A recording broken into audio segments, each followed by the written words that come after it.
Hey,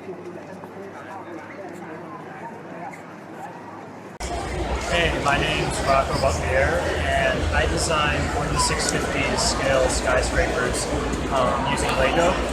And all this sort of exhibit here at Brickworld has been made over the course of about 7 years.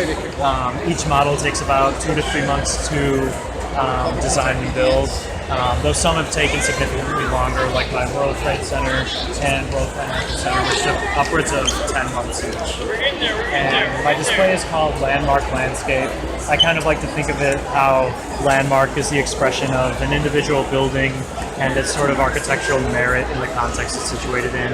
And then landscape is when they kind of start to come together, like where I've combined buildings into their correct geographic locations in their respective cities, and it's kind of cool to tell a broader story.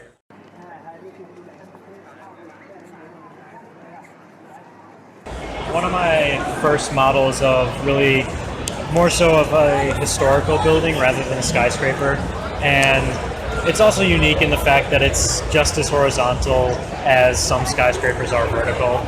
And this one in particular was kind of fun because I got to use a lot of the little Technic pieces that are available in tan for the level of ornamentation throughout the complex, and also some of the gear elements for sort of the multifaceted radial ornamentation throughout. And that was just a really fun model to kind of use the entire repertoire of available tan Technic pieces to really capture that precise amount of ornamentation. And then this 1x2 plate on its side basically captures the whole rhythm of the texture throughout the complex. I think it flows pretty well.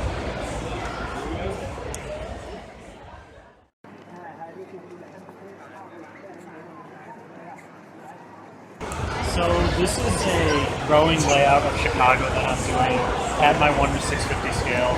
It consists of over 70,000 pieces, and it's really the result of multiple individual models that I've made over the course of the past several years, and only just in the past year or so started combining in their actual geographic locations in the city.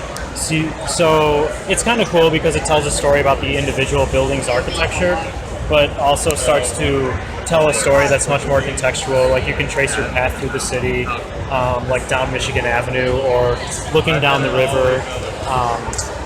So in that way it kind of helps give a little more meaning to it other than just an individual building. It kind of expresses it as part of a broader urban whole.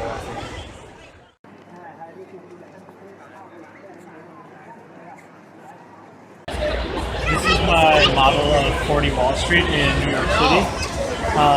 One of the immediate design challenges I knew I was going to have with this building was using the 2x2x2 quadruple slope in sand green at the top right here. And that piece actually wasn't available until just this year when it was in the Architecture Venice set. So I knew it was one of those pieces that I would have to wait for it to actually exist in order to build this model, because it's so trademark of the dramatic pinnacle of the building that I didn't want to sort of fake it out with snot techniques. And another couple of more interesting things about this building is it's a good example of the 1916 zoning resolution in New York and the sort of dramatic density of setbacks that happens because of how the building needs to diminish by a certain percentage of its footprint mass as it reaches certain height thresholds. And one more interesting fact is just the Greek-style classical building known as Federal Hall that's also on site is a commemorative stand-in for the actual site for the building where George Washington was sworn in as president, and that's his statue right there. And this is right down at the Stock Exchange. It's a pedestrian footpath. Stock Exchange would be like right over here. So it just kind of helps you situate itself in Lower Manhattan.